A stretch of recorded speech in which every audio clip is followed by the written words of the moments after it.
사무엘상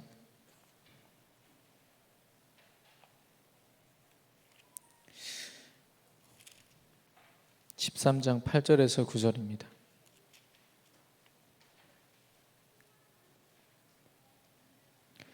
구약성경 427페이지에 있습니다. 사무엘상 13장 8절에서 9절 우리 다 같이 한 목소리로 합독하겠습니다. 사울은 사무엘이 정한 기한대로 이레 동안을 기다렸으나 사무엘이 길갈로 오지 아니하매 백성이 사울에게서 흩어지는지라. 사울이 이르되 번제와 화목 제물을 이리로 가져오라 하여 번제를 드렸더니. 아멘. 우리 옆 사람과 인사하겠습니다. 24 제자가 됩시다. 한 번 더 인사하겠습니다. 25 응답과 영원한 축복을 누립시다.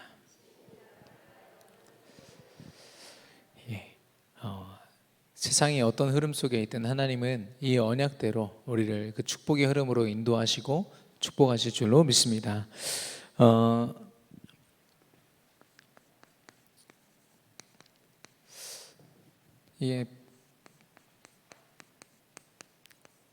강단의 말씀에서 바닥이라는 제목으로 말씀을 주셨는데요, 볼 때마다 얼마나 가슴이 아픈지, 진짜 인정하고 싶지 않았던 나의 영적 상태를 하나님이 한 단어로 표현해 주셨습니다. 하나님이신 영적인 축복에는요, 어떤 애매한 중간지대가 있지 않습니다. 언약을 놓치면 바닥이라는 걸 하나님이 분명히 말씀해 주시는 거죠. 근데요, 내가 바닥인지 아니면 서밋의 축복 속에 있는지 이걸 확인하는 방법은요, 하나님이신 언약뿐입니다. 예수가 그리스도라는 그 완전한 언약, 내 안에 그리스도가 주인되고 그리스도 되셔서 보게 하시고 깨닫게 하시고 체험케 하시지 않으면 우리는 우리 자신을 제대로 볼 수가 없습니다. 근데요, 감사한 거는 하나님은 우리가 어려움에 처했을 때 언약을 주시는 게 아닙니다. 이미 처음부터 언약을 주셨어요. 야곱에게도 마찬가지입니다. 야곱이 태어나기도 전에 야곱이 축복받을 수 있는 모든 언약을 다 주셨거든요. 야곱이 그걸 놓친 겁니다. 그래서 저와 여러분에게도 보십시오. 일주일의 첫 시작으로 강단의 말씀을 주셨고 언약으로 우리 삶을 축복하셨습니다. 언약을 놓쳤기 때문에 우리의 삶이 또 바닥과 같은 인생, 그런 모습으로 살게 되는 거죠. 그래서 우리가 생각해 봐야 됩니다. 예배와 기도, 정말 나는 여기에 내 삶이 올인되어 있는가? 내 삶을 위한 예배와 기도가 아니라 이 예배와 기도를 위한 나의 삶이 되고 있는가 확인해 봐야 되는 거겠죠. 이게 우선되지 않으면 다른 모든 것을 총동원해서요, 예배하고 기도하는 것만 사단은 방해합니다. 야곱이 거기에 속았습니다. 야곱이 온갖 방법을 다 쓰면서 자기 축복을 향해서 달려갈 줄은 알았지, 잠시 멈춰서 하나님을 의지하는 서밋타임을 놓쳤다고 했습니다. 하나님의 언약이 그 삶 속에 각인되고 뿌리 내려지고 체질되는 그 시간을 거부했던 거죠. 예배하고 기도하는 사람은요, 하나님의 절대 가능 속에 있습니다. 하나님이 하실 절대 가능의 축복과 능력을 믿고 있거든요. 그래서요, 눈에 보이는 어떤 형편이나 문제와 사건 상황이요, 눈에 들어오지 않습니다. 왜냐? 어떤 상황에서도 절대 가능한 하나님이 나와 함께 하시는데. 근데요, 반대로 하나님의 언약을 붙잡지 못하고 예배와 기도로 하나님 주신 영적인 눈으로 보지 못하면 절대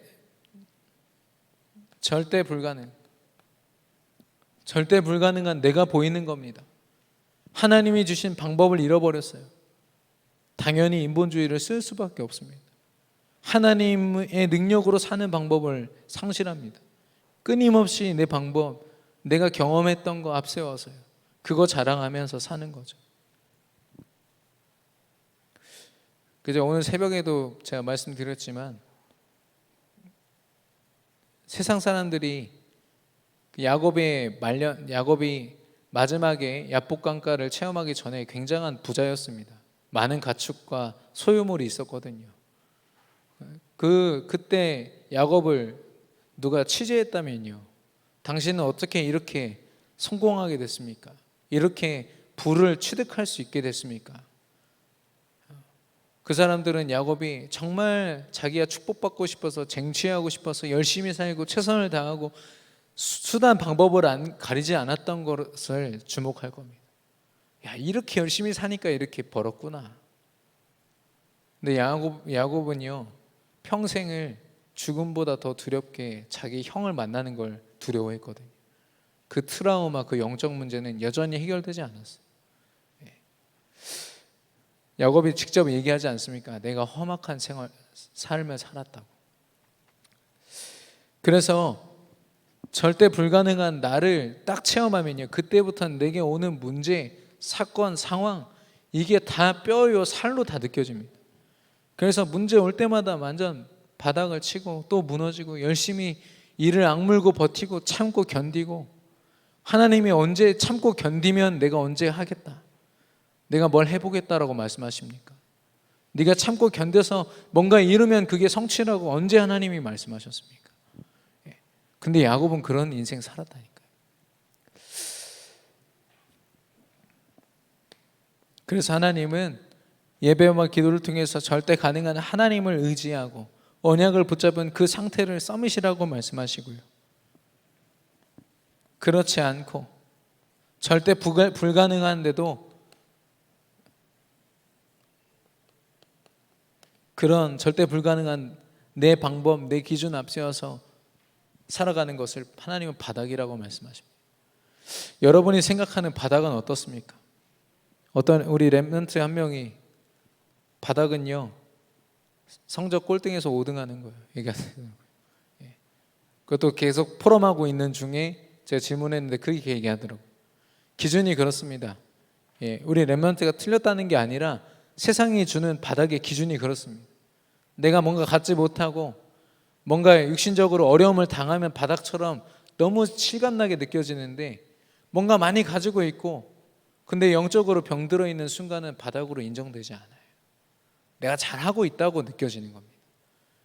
우리가 진짜 서밋의 축복과 바닥 정말 볼 수 있어야겠는데, 중요한 건 둘 다 내가 드러납니다. 서밋은요, 하나님이 배경이 되시고 하나님이 주관자 되시는 축복받은다, 처음부터 서밋의 축복을 받은 내가 드러난다면 여기도 나가 드러나거든요. 근데 여기 있는 나는 모릅니다. 내가 드러나는 줄 알지만 결국에는 그 배경 속에 사단이 깊이 개입해서 그 인생을 완전히 망가뜨리고 있다는 걸 모르는 거죠. 그래서 우리 강단의 말씀을 가지고 좀 미션을 드리면, 예배와 기도, 우리 특별히 교회 안에서 공예배로 드려지고 함께 모여서 기도하는 것, 지금 코로나 때문에 언제 이제 다시 모이지 못하게 될지 모릅니다. 그래서요, 우리가 함께 모일 수 있을 때, 또 함께 모이자 했을 때 좀 여러분이 할 수 있는 그런 한계를 때로는 좀 초월해서 도전해서 함께 모이는 자리에 모여보시기 바랍니다. 하나님이 어떻게 그 시간을 축복하시는지, 그리고 특별히 사람의 말이 우리를 굉장히 인본주의로 이끈다는 생각이 들었습니다. 잘 인도받으면서 따라가다가도 자기 사업에 대해서 이상한 말 잘못 들으면 거기 쭉 따라가는 거 있죠. 온갖 사업 잘 되는 강연, 동영상 강의 다 들춰보면서도 메시지 영상 한번 볼 수가 없는. 그래서 저는 포럼이라는 것이 꼭 필요하다. 우리 인생 예배와 기도에 우리가 성공하고 있다면, 승리하고 있다면 이 포럼이 우리 인생 속에 되어져요. 그래서 믿음을 가진 사람들끼리 계속 포럼을 하는 거예요. 하나님의 말씀을 어떻게 성취하셨는지, 어떻게 인도하셨는지, 그게 우리에게 힘이 되고 우리의 우리를 서밋으로 인도하는 그런 방법이 될 줄 믿습니다. 바닥 인생 아닌 하나님이 처음부터 주신 서밋의 축복을 누리는 저와 여러분 되시기를 축원합니다. 오늘 제목이요, 가슴 아프지만 또 다른 바닥 인생입니다.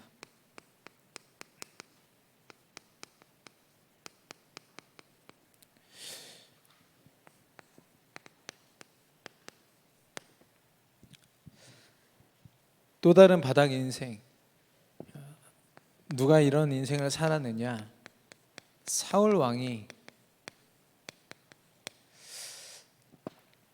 그런 인생을 또 살았거든요. 너무 좀 오늘 메시지를 쭉 들으시면서 좀 마음이 아프실 겁니다. 하나님이 주신 그 축복을 놓쳤을 때 그 인생이 얼마나 비참해지는지를 사울 왕을 통해서 또 한 번 더 보게 하시거든요. 근데요, 그것 때문에 주눅들 필요가 없는 것은 하나님은 이 말씀을 통해서 우리를 회복시키실 것이고 우리를 다시 한 번 더 서밋의 축복으로 인도하실 줄로 믿습니다. 이 사울 왕이요, 같은 시작을 했습니다. 물론 이 같은 시작이란 말은 다윗과 같이 하나님이 다윗을 왕으로 세우실 때처럼 똑같은 것이지만 우리들 또한 같은 시작을 했다는 거예요. 여기 계신 모든 분들이요, 예수 그리스도 언약, 예수님을 내 마음에 영접하여 모실 때부터 이미 서밋의 축복으로 하나님이 부르셔서 세우신 그 축복으로 우린 시작한 줄로 믿습니다. 이게 언약 가진 모든 사람들의 동일한 축복인데요, 사울도 마찬가지입니다. 하나님이 사울이라는 사람을 이스라엘의 초대 왕으로 세우실 때 사무엘 선지자를 통해서 언약하십니다. 어떤 마을에 사울이라는 청년이 있다. 그 청년을 내가 왕으로 세울 것이다 말씀하셨거든요. 근데 이 사울에게 사무엘이 찾아가서 네가 이제 앞으로 장차 왕이 될 것이다, 하나님이 언약하셨어 라고 했을 때 청년 사울이 대답합니다. 우리 지파도 베냐민 지파도 되게 작은 지파고 또 우리 집안도 굉장히 미천한 집안인데 내가 어떻게 왕을 할 수 있겠습니까? 저는 이게 그냥 단순히 육신적인 어떤 겸손의 고백이 아니라 그래도 믿음을 가진 자의 고백이라고 생각합니다. 내가 이렇게 절대 불가능한데 어떻게 왕을 할 수 있겠습니까? 자신의 절대 불가능함을 인정하고 하나님 앞에 섰던 것이죠. 그런데 하나님의 언약과는 다르게 이스라엘의 많은 사람들이 사울 왕을 인정하지 않았어요. 제가 어떤 사람인 줄 알고 어떻게 우리가 왕으로 세울 수 있냐, 이런 말들이 있는 중에 중요한 사건이 터집니다. 암몬 족속과의 전쟁. 이 암몬 족속이요, 이 이스라엘이 아닌 그 주변에 있는 족속들을 치기 시작하는데 굉장히 잔인한 방법으로 치는 겁니다. 경고를 주고. 그러니까 그거에 대한 그 두려움의 고백을 이 사울 왕이 사울이 전해 듣고서 사무엘상 11장 6절.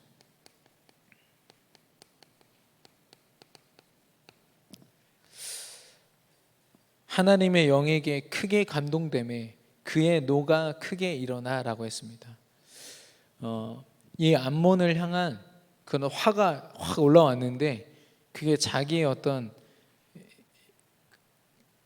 그런 화가 아니라 하나님의 영이 감동되어서 내가 저들을 상대하겠다. 특별히 이 암몬이라는 족속은요, 7개의 우상을 섬기는 그런 우상 국가입니다. 근데 사실 이 뿌리는요 원래 이스라엘의 어떤 불신앙으로 말미암아 나온 그 여러분 룻 아시죠? 롯, 아브라함과 롯의 그 딸들로부터 나온 자손이거든요. 불신앙의 자손들이죠. 근데 이들이 우상 국가고 굉장한 잔인한 방법으로 사단 서밋의 일을 하는 것을 보고 이 이 사울이 하나님의 명령에 크게 감동되고 화가 난 거죠. 그래서 싸워야겠다. 그래서 이스라엘과 유다의 군인들을 모으기 시작합니다. 그래서 소를요 이렇게 조각을 내 가지고 소를 잘라서 그 이스라엘 모든 지파들 족속들에게 보내면서 군사들을 모으는데, 그게 무슨 의미냐면 나의 부름에 응하지 않으면, 군사로서 지원하지 않으면 이 소처럼 될 거다, 이런 의미입니다. 그만큼 이 암몬을 무너뜨려야겠다라는 그런 하나님 주신 생각을 가지고 나아간 거죠. 그래서 이스라엘의 30만 명, 그리고 또 유다 3만 명, 총 33만 명의 군인들이 모여서 이 암몬을 상대하고 결국엔 승리하게 됩니다. 그래서 이 사건을 통해서 결국에는 이스라엘의 왕이 되거든요. 이 과정을 보십시오. 어디에 사울이 자기 힘으로 한 게 있습니까? 이 모든 것들 시작한 것도 하나님의 언약 때문이고, 그에게 그 화라는 생각을 심어준 것, 암몬과 상대하겠다는 생각도 심어준 그분이 바로 하나님이시라는 거예요. 그분이 사울을 왕으로 세우셨습니다. 우리의 삶을 볼 때도 동일합니다. 하나님이 언약 안에서 저와 여러분을요 언약을 듣게 하시고 우리를 하나님 자녀로 세우셨습니다. 우리의 모든 삶을요 하나님이 우리의 생각과 삶을 언약으로 인도하실 것이고, 우리는 그 축복을 누리는 서밋의 축복을 받은 사람들입니다. 우리는 그런 같은 시작을 한 사람들이거든요. 근데 왜 이렇게 사람들이 이렇게 치열하게 살까? 왜 이렇게 치열하게 다른 사람을 밟고 그 위에 서는 것이 기정사실화가 되고 당연한 성공의 모습이 됐을까?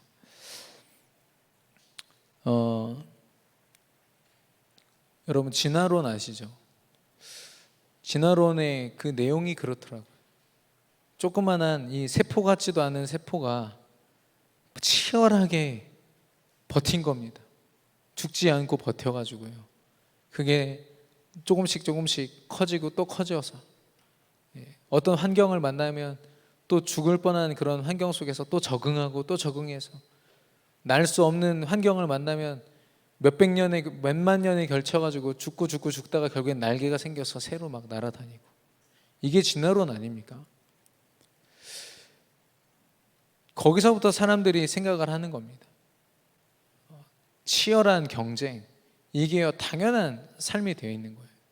그래서 하나님이 주신 이 축복의 시작을 하지 못한 채 당연히 처음부터 승리할 수밖에 없는 시작을 놓친 채로 열심히 살고 있지 않나. 근데 좀 어리석은 것은 그 진화론자들이 우리 창조를 믿는 사람들에게 우리의 믿음을 가지고 깔보거든요. 그런 게 어딨냐고. 근데 진화론도 밝혀진 게 아무것도 없습니다. 제가 장담하건대 그들이 밝혀낼 수 있는 건 없습니다. 그들도 결국에는 믿음이거든요. 그들에게 사단이 준 믿음이 있습니다. 뭔가 그게 밝혀질 것이라는 믿음. 아무것도 근거도 없고 확정된 것도 없는데 그런 걸 가지고 살아가는 거 있죠. 근데 그 진화론의 배경에 보니까 치열한 경쟁과 획득과 적응, 이런 것들이 있어요. 이런 문화들이 우리 렘넌트들의 삶을 어렸을 때부터 교육을 통해서 배우게 되는구나. 근데 창조론에서는 그런 얘기를 하지 않습니다. 처음부터 하나님이 축복하셨다고 말씀하시거든요. 모든 것을 정복하고 다스리는 존재로 인간을 만들었는데, 진화론에서는 완전히 반대 이야기를 하고 있는 겁니다. 아까 몇몇 분이 저한테 카톡을 좀 보내셨어요.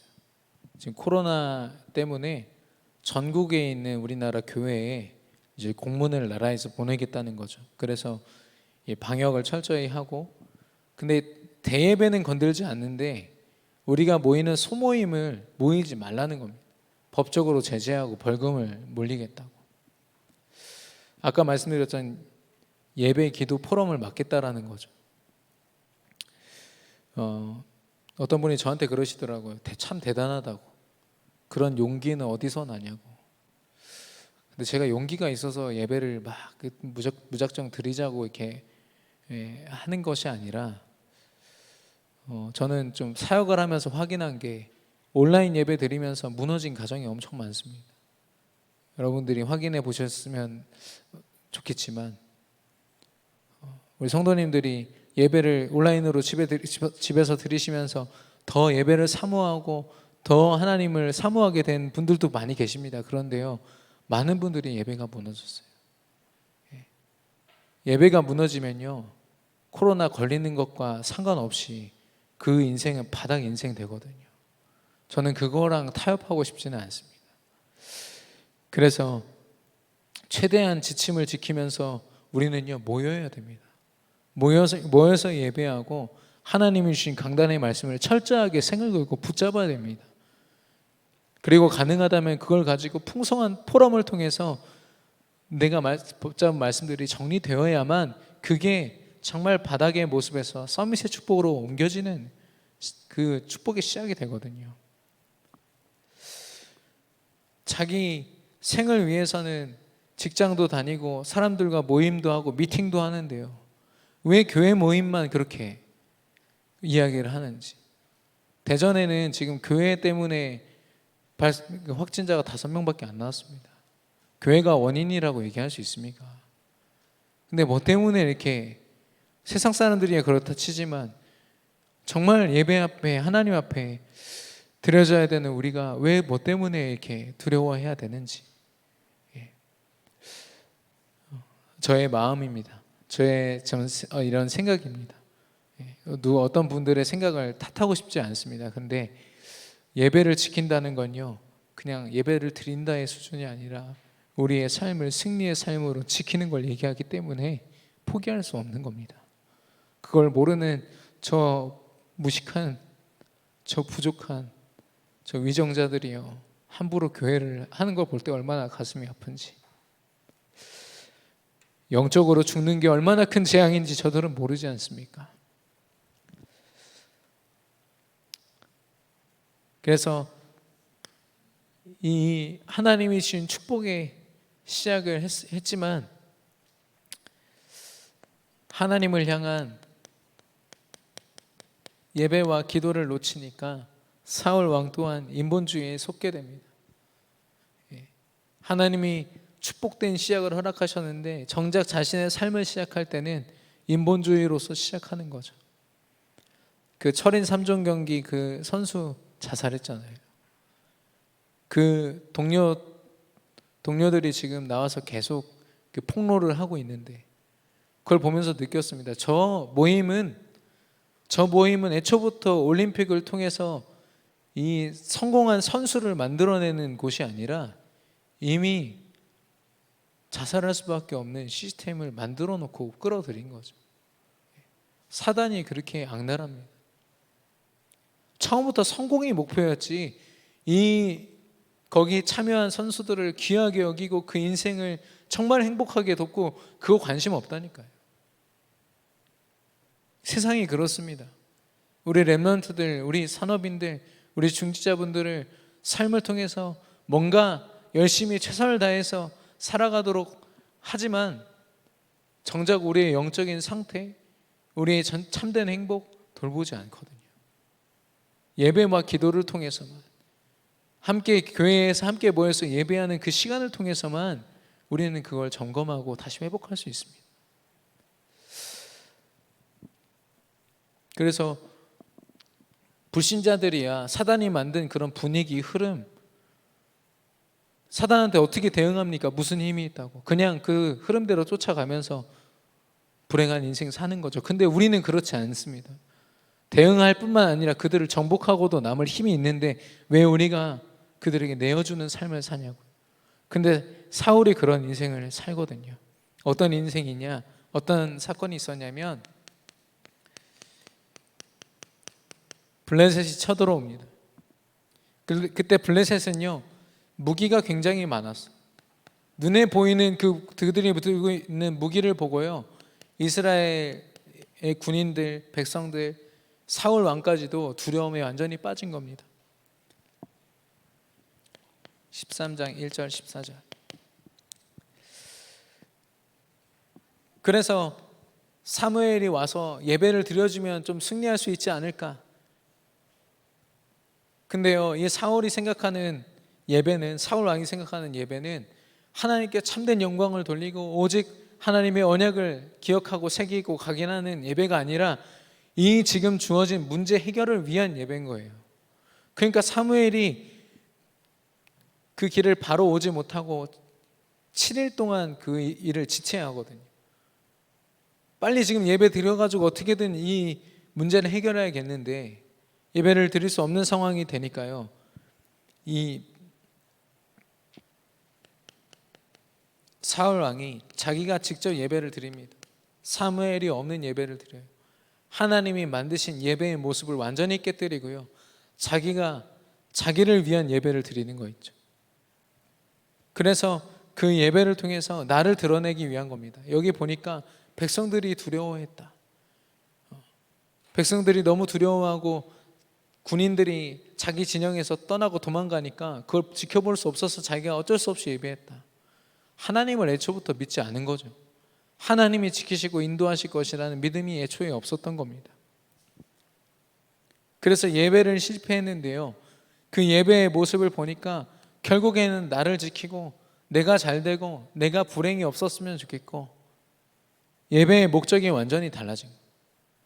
그리고 백성들이 하도 두려워하니까 나 이렇게 예배하고 있어, 그냥 괜찮아, 두려워하지 마, 보여주기식의 예배인 거였죠.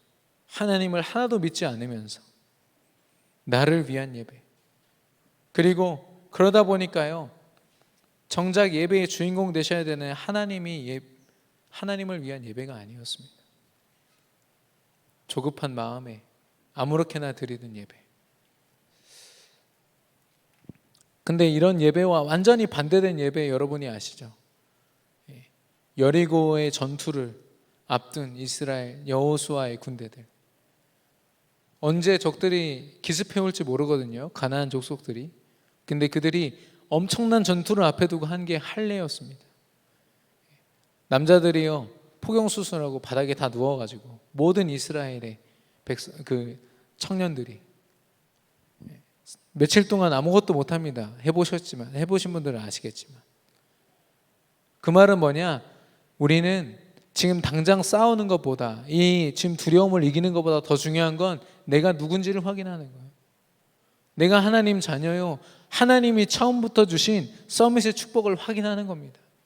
이게 가장 중요한데 사울은 그거 놓치니까요, 인본주의로 예배마저도 자기 멋대로 드리는 거예요. 우리가 드린 예배는 어떻습니까? 내 축복을 위한 예배입니까? 아니면 하나님께 정말 간절하게 드려지는 진실된 참된 예배입니까?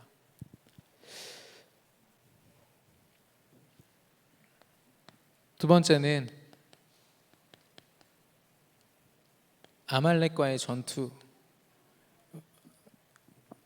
전투였습니다. 사무엘상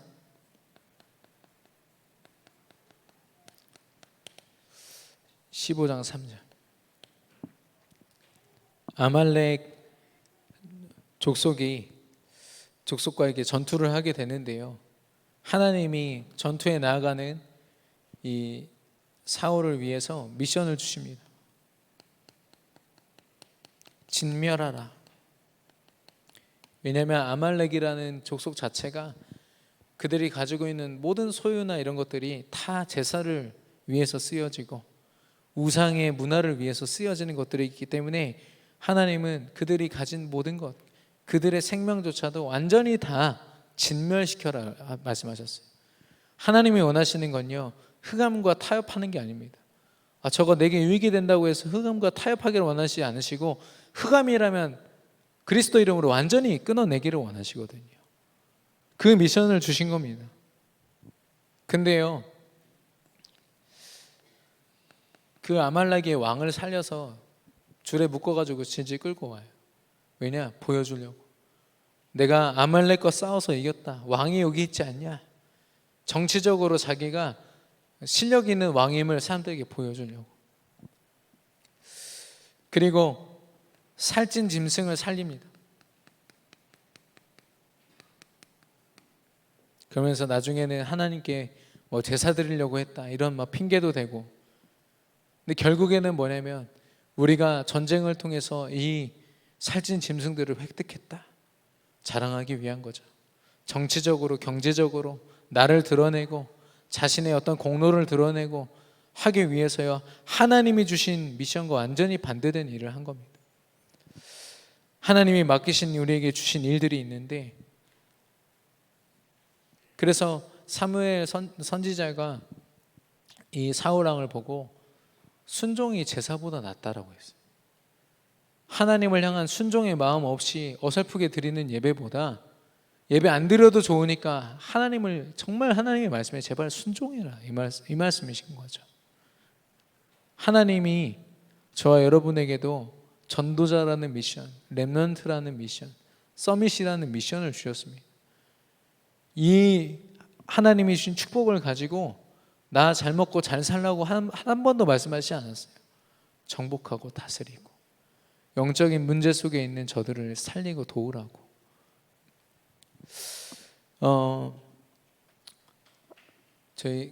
제가 사역하는 청년 한 명이 지난주에 저한테 포럼했거든요. 제가 지금 너무 힘들어서 제가 앞으로 직장 생활을 제대로 할 수 있을지 모르겠습니다. 기도해 주십시오.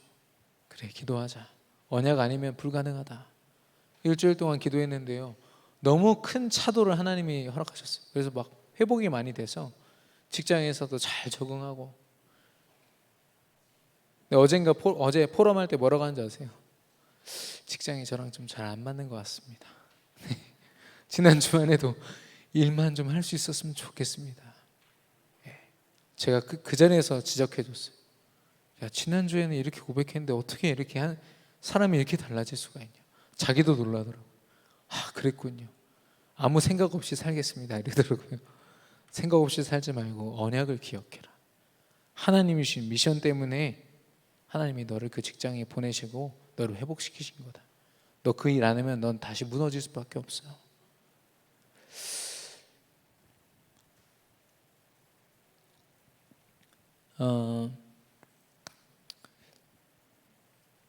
엊그저께 뉴스에 어떤 교사 선생님들이 그 초등학생 아이들, 자기 반 아이들한테 콘돔을 끼우는 방법을 알려주다가, 바나나에다 막 끼우는 것도 알려주다가 이렇게 학부모들이 막 들고 일어나가지고 못했거든요. 그걸 보면서 세상 사람들이 생각하는 문제를 대하는 방법이 저거밖에 안 되는구나. 콘돔이 필요 없는 상태로 만들면 되잖아요. 렘넌트들을. 복음 안에서 자기 자신을 정말 소중하게 여겨서요, 굳이 그런 자리가 필요 없고 그런 상황이 필요 없는 사람들로 만들면 되지 않습니까? 근데 그런 방법들을 다 잃어버리니까요, 이미 문제가 다 터진 거예요. 이미 문제가 터졌어요. 성적인 자율적인 결정권들 막 우리 청소년 어린 아이들한테 막 한쪽으로는 법을 제정해서 자유를 주면서 한쪽으로는 임신의 자유. 아니, 한 반에서 임신한 아이가 있으면 그 아이를 보호해 주는 건 맞지만 그 아이의 지금 그런 상황이 옳은 건 아니지 않습니까? 그걸 정확히 알려줘야 되는데 알려줄 수 있는 모든 걸 다 차단시키는 거예요, 법으로. 상식적으로 생각해도 이건 옳지 않지 않습니까? 근데요, 세상이 방법을 모르는 거예요. 문제의 근원을 모르니까요, 그 문제를 대하는 방법도 모르는 거 있죠. 청소년들에게 성적인 자유가 주어진 나라들 한번 보십시오. 얼마나 무너졌는지. 그래서 미국에 가서 깜짝 놀랐거든요. 다 말씀드릴 수 없지만. 그래서 그 세상 사람들이 어쩔 수 없이 인본주의를 쓰지만 그들이 쓰는 인본주의는요, 어제도 뭐 뉴스에 나왔지만 마스크 재사용하는 거랑 똑같아요. 어떤 사람이 마스크 주워다가 빨아서 다시 포장해서 팔았대잖아요. 아무 차단 기능도 없고, 혹시 거기에 어떤 균이 묻어 있을지 모르는데 그거 막 숨 쉬면서 나 마스크 꼈으니까 살았다면서 몇만 명이 그러고 돌아다녔다는 거 아닙니까? 많은 사람들이 성공한 것처럼, 많이 가진 것처럼 떵떵거리고 있지만 그들 안에 있는 영적 문제 드러내지 않거든요. 그들의 삶을 얼마나 사단이 좀먹고 그들의 인생이 사단의 놀이터로 변해버렸는지 그들은 말하지 않습니다. 결국에는 말년에 확인하게 되죠. 내가 아무것도 이룬 게 없구나. 내가 병들어 있구나. 내가 성취한 게 아니구나. 다 가졌지만 뻥 뚫려 있는 자기 인생을 발견하게 됩니다. 근데 그 말을 하지 않아요. 성공 신화라고 해서 누가 성공했다 그러면 그거 랩런트들한테 막 해가지고 너도 이렇게 해. 1만 시간의 법칙. 세상이 말하는 법칙들은 막 얘기하면서도 진짜 언약으로 시작하는 방법을 우리가 알려주지 않는다면 우리 랩런트들도 똑같이 인본주의 쓰면서요. 공부하고 미래 준비한다고 하지만 정말 하나님 주신 기도와 예배로 시작하지 않으면 같은 길을 걸을 수밖에 없는 거죠. 그래서 사울의 인생 또한 바닥 인생이 됐습니다. 야곱의 말대로라면 정말 험악한 인생이죠. 가장 잘 표현한 단어가 아닌가 싶습니다.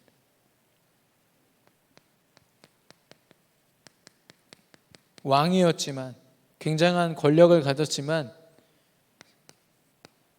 사울 왕은 사로잡힌 사람이었습니다. 16장 23절에 악령에 들렸어요. 한 나라의 왕이 하나님이 믿음 위에 세워진 그 왕이요 귀신에게 완전 들려가지고 목동으로 있다가 수금 키는 다윗 때문에 이 악신이 떠나갑니다. 아무 실력도 없고 비천한 이 목동 한 명의 믿음으로 엄청난 왕의 악신이 떠나가거든요. 그리고 골리앗을 다윗이 상대한 이후에 18장 10절에 보면은 다시 한 번 더 악신에 듭니다. 그래서 이때는 다윗을 향한 약간의 질투의 마음과 함께 이 악신에 들리니까 다윗한테 막 창을 집어던져요. 다윗이 그 물론 피합니다마는 자기가 지금 어떻게 지금 무슨 짓을 하고 있는지도 모른 채 사로잡혀서 사는 거죠. 사단이 우리가 마땅히 하나님 앞에서 살아가야 될 발을 잇도록 만들고요. 내가 누구인지를 잊게 만드는 겁니다. 그런 사울 앞에요. 굉장한 어려움이 닥쳤습니다. 골리앗이라는 어마어마한 장수와 블레셋이 쳐들어온 거죠. 그냥 들어와서 무력으로 싸운 것이 아니라 자신들이 믿는 다곤신의 이름으로 여호와 하나님을 욕하고 있었어요. 그러면 빨리 눈치채야죠. 아, 이게 지금 영적 싸움이구나. 믿음 앞에서 점검이 딱 돼야 되는데 사울 왕이 볼 때는 골리앗의 그 엄청난 힘과 능력과 그 큰 키만 보이는 거죠. 그런 사울 왕 앞에 다윗이 나타납니다. 17장 33절에 다윗이 내가 저 골리앗과 상대하겠습니다 얘기했더니요, 네가 목동이고 너는 소년이기 때문에 할 수 없다라고 분명히 얘기합니다. 영적으로 지금 싸운다라는 개념을 사울이요 전혀 잃어버리니까 눈에 보이는 체격, 눈에 보이는 육신적인 조건들을 가지고 승패를 벌써 좌지우지하고 있는 겁니다. 그 앞장서 가지고 믿음을 고백하면서 싸워야 되는 사울 왕이요, 지금 부하들이랑 그냥 거기 숨어가지고 진영에 숨어가지고 우리 이스라엘을 대신해서 싸우는 사람에게 내 딸을 주겠다 이런 치사한 이야기나 했었고, 그래도 다윗이 고백합니다. 내가 여러 맹수들을 양을 치면서 상대했는데 하나님이 그때마다 그 맹수들로부터 나를 지켜주셨다. 여기까지 들었으면 이제라도 알아듣고, 그래 너 하나님의 영에 감동된 사람이구나, 내가 기도할게, 싸우렴. 아니면 부끄럽다, 내가 믿음을 가진, 나도 믿음 가졌는데 내가 싸울게 하고 믿음 가지고 나가야 되는데, 아 그래 알겠으니까 갑옷부터 입어 그러더라고. 갑옷 입히고 막 무기 손에 쥐어지고. 근데 그 소년 다윗한테는 다 안 맞는 거예요. 나중에는 그거 다 훌훌 털어버리고 자기가 평소에 맹수들 상대하던 물맷돌 하나 가지고 골리앗을 이기지 않습니까? 그래서 17장 38절, 사울 왕이 세상을 상대하는 방법입니다. 무기, 눈에 보이는 무기와 그런 방어구, 하나님이신 여호와의 능력 이전에 육신적인 이런 조건들을 가지고 두려워하고 떨고 준비하고 싸워보려고 하고 절대 불가능한 걸 모르는 거죠. 이제는 이 사울 왕의 생각과 마음 또한 사단이 완전 빼앗았어요. 이스라엘을 구한 다윗, 정말 은인 아닙니까? 왕을 대신해서 싸워서 승리한 사람인데 이 백성들이 사울은 천천히요 다윗은 만만이다 이렇게 얘기하거든요. 왜냐하면 다윗이 승리했으니까요, 그 전투에서. 근데 여전히 사울은 왕입니다. 하나님이 세운 왕입니다. 누구도 대항할 수 없는 왕이거든요. 근데 그 축복을 가졌음에도 불구하고 무시무시한 말이 있습니다. 그날 이후로 사울이 다윗을 주목하였더라. 그 눈이 다윗을 주목하는데요, 저놈을 언제 죽일까? 그 고민이 시작됩니다. 그래서 자기 딸을 걸고 막 다윗을 굉장히 어려운 전투에 내보내서 죽게 만들려고 했는데 다윗이 그때마다 승승장구하고 여호와의 능력으로 싸우고 승리하고. 세상적인 성공에 완전 목말라 가지고요, 빨리 정신 차리고 하나님이신 믿음 앞으로 여호와의 능력 앞으로 돌아와야 되는 사울 왕이요, 계속 자기 방법, 자기 생각 속에 사로잡혀서 살고 있는 겁니다. 비교하고 질투하고 내 안에 있는 서밋의 축복을 한 번이라도 맛봤다면 그러지 않아도 되는데, 여호와 하나님이 더 이상 사울에게 역사하시지 않습니다. 왜냐? 믿음으로 살지 않기 때문에. 회개하지도 않고 하나님 앞에 돌아올 생각도 하지 않고. 그래서 사무엘 선지자도 사울 왕의 질문에 대답하지 않고 하나님도 말씀을 주시지 않으니까 그때부터는 누굴 찾냐면 신접한 자를 찾아요. 박수무당을 찾습니다. 28장 3절에서 7절.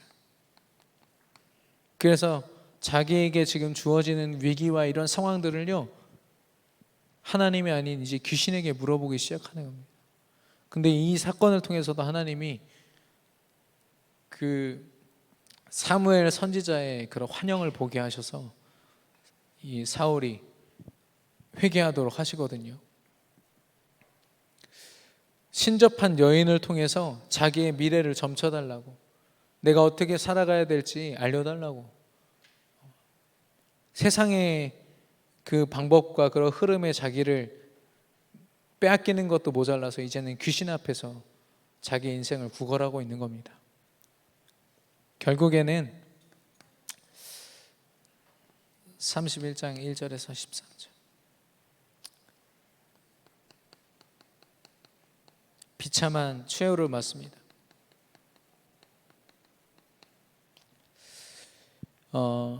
전투에 나가는데요, 자기 아들들 3명은 그 자리에서 다 죽고 자기도 이제 활을 맞아서 죽게 된 상황이에요. 그런데 사울 왕이 이야기합니다. 내가 저 할례 받지 않은 자들에게 죽어야 되겠냐, 비참하게. 차라리 나를 죽여라. 그래서 자기 부하한테 죽이라고 했더니 막 부하가 벌벌 떠는 겁니다. 그래서 그 부하, 무기 들고 있는 부하를 안으면서 그 칼에 찔려서 죽거든요. 그렇게 사울 왕의 끝은 그렇습니다. 그렇게 죽게 되는데, 그래서 비참한 최후라는 게 아닙니다. 사실 정말 비참한 최후는 뭐냐면요, 죽음보다 비참한 것은 결국 하나님 앞에 쓰임받지 못한 인생으로 끝맺었다는 거예요. 한 번이라도 회개하고 하나님께 돌아와서 조금이라도 서밋의 축복 누리고 현장을 정복하고 다스리는 그 응답을 맛보지 못한 채로 끝까지 자기 방법 앞세우고 자기 생각에 사로잡혀서 질투하고 그 악령에게 시달리다가요, 비참한 인생을 맞이하는 거죠. 비참한 끝을요. 어쩌면은 야곱보다 더 심각하지 않나 이런 생각이 듭니다. 메시지를 준비하면서 저도 괜히 좀 마음이 아팠거든요. 근데 왜 이 말씀을 주셨을까 생각해 보니까 하나님은 정말 우리가 이런 바닥의 인생을 살기를 원하지 않으시거든요. 우리가 서밋의 축복으로 정복하고 다스리고 예배와 기도로 날마다 행복하게 하나님이 원하시는 일을 하면서 살 수 있도록 모든 것을 다 만들어 놓으셨는데, 사단이 끊임없는 인본주의와 잘못된 이 바닥의 인생의 모습이 마치 성공의 모습인 양 살아가도록. 사울 왕 보면요, 정말 처절하게 자기가 왕이라는 거 막 사람들한테 드러내고 싶어서 열심히 삽니다. 그러다 보니까 이런 걸 한 거예요. 이게 뭔가 이룬 성공자의 모습입니까? 제가 볼 땐 시달리고 빼앗기고 불쌍한 인생이거든요. 사울 왕도 하나님 자녀였습니다. 하나님이 택해서 세우신 왕이었습니다. 근데 그 축복을 놓치자마자, 예배를, 기도를 놓치자마자 이런 인생 살게 됐거든요. 저와 여러분이 사울과 같은, 야곱과 같은 험악한 인생이 아닌 하나님이 주신 승리한 인생, 서밋의 인생이 되기를 축원합니다. 결론입니다.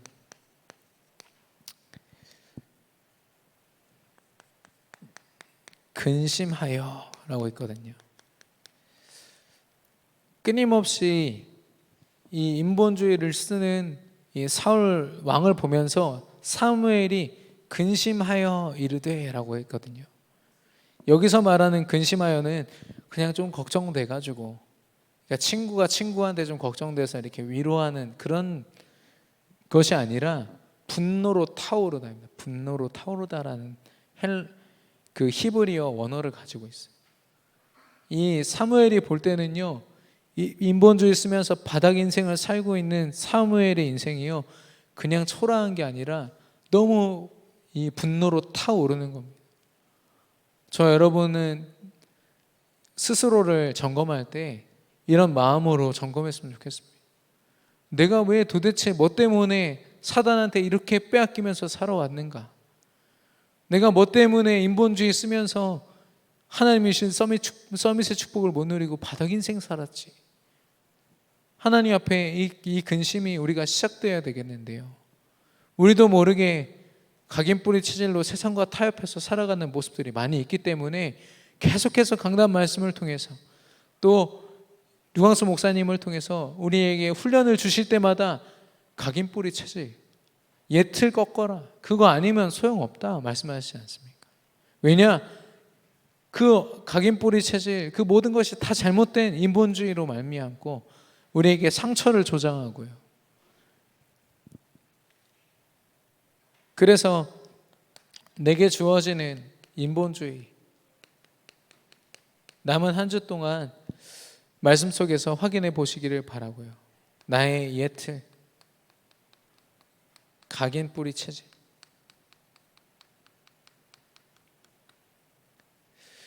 그래서 우리 인생의 중요한 길목길목마다요, 이 불신앙의 엄청난 장애물들이 하나님 의지하지 못하고 딱 버티고 있는 거 있죠.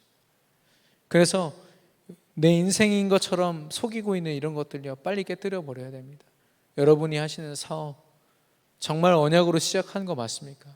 하나님이 주신 감동과 정말 하나님 앞에 헌신하겠다는 그런 중심으로 시작한 거 맞습니까? 아니면 그냥 우리 생각 아닙니까? 세상 소리 듣고 돈 필요해서, 성공이 필요해서, 세상이 어떤 사람처럼 되고 싶어서, 이런 게 목적이라면 미안하지만 잘못된 목적입니다.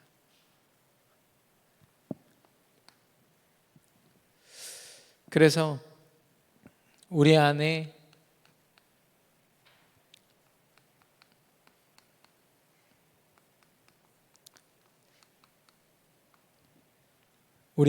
비어있는 그 모든 삶의 부분들을 예배와 기도와 포럼으로 채워라. 이게 결론이자 또 여러분에게 드리는 미션입니다. 이번 한 주 동안 정말 여러분과 제가 어떤 삶을 살고 있는지, 어떤 고백을 하면서 살고 있는지, 내 믿음이 정말 오직 예수 그리스도로 결론 내린 믿음이 맞는지 확인하는 이번 한 주가 되고, 서밋의 축복을 누리는 승리의 한 주가 되시기를 축원합니다. 우리 주신 말씀 붙잡고 이 시간 합심으로 기도하겠습니다.